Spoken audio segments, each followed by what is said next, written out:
गेहूं की फसल 70 से 90 दिन की हो चुकी है और इस समय आपने गलत खाद दे दी, तो दाना देखने में तो ठीक लगेगा, लेकिन वजन में आपको पूरा धोखा मिलेगा। क्योंकि 70 से 90 दिन की गेहूं में किसान सबसे बड़ी गलती यही करता है, वो अभी भी नाइट्रोजन के पीछे भागता रहता है। पत्ता और ज्यादा हरा चाहिए, फसल और ज्यादा चमकदार चाहिए, लेकिन सच्चाई ये है कि गोब अवस्था में पौधों को नाइट्रोजन नहीं बल्कि दाने भरने की सबसे ज्यादा जरूरत होती है। इस समय पौधा नई पत्ती बनाने से ज्यादा दाने में खाना भरने पर ध्यान देता है, और दाने में सही तरीके से खाना भरने के लिए 2 पोषक तत्व सबसे ज्यादा जरूरी होते हैं। पहला है पोटाश और दूसरा है सल्फर। पोटाश का काम पत्तों में बना खाना दाने तक पहुंचाना होता है, मतलब पोटाश दाने तक खाना पहुंचाने वाला रास्ता साफ करता है। ये खाने की ढुलाई को तेज करता है। अगर पोटाश की कमी हो जाए तो खाना पत्तों में ही अटका रह जाता है। बाहर से पत्ता पूरा हरा दिखता है,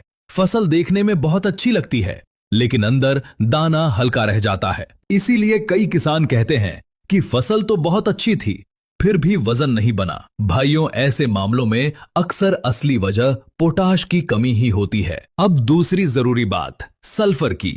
सल्फर दाने के अंदर प्रोटीन बनाने में सबसे अहम भूमिका निभाता है और नाइट्रोजन को सही तरीके से काम में लाने में मदद करता है। अगर सल्फर कम हो तो खेत में नाइट्रोजन होने के बाद भी दाना कमजोर रह जाता है। सल्फर की कमी में दाना देखने में बड़ा तो लगता है, लेकिन अंदर से खोखला होता है, और यही कारण है कि कटाई के समय वजन कम निकलता है। तो भाइयों, पोटाश और सल्फर एक दूसरे के बिना पूरा काम नहीं करते। पोटाश दाने तक खाना पहुंचाता है और सल्फर उस खाने से दाने को मजबूत बनाता है। अगर दोनों में से कोई एक भी कमी में है तो दाना कभी भारी नहीं बन सकता। इसलिए गोब अवस्था में अकेली नाइट्रोजन बिल्कुल काम की नहीं है। इस समय संतुलित पोषण ही सबसे बड़ा मंत्र है। भाइयों, अब आखिरी बात ध्यान से सुनिए।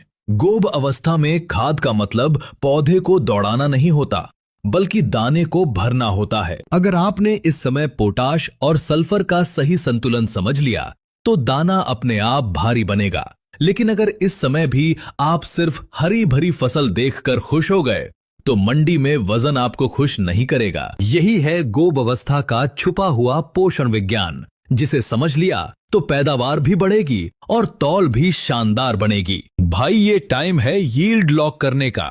अब जो संभाल गया वही फायदा उठाएगा।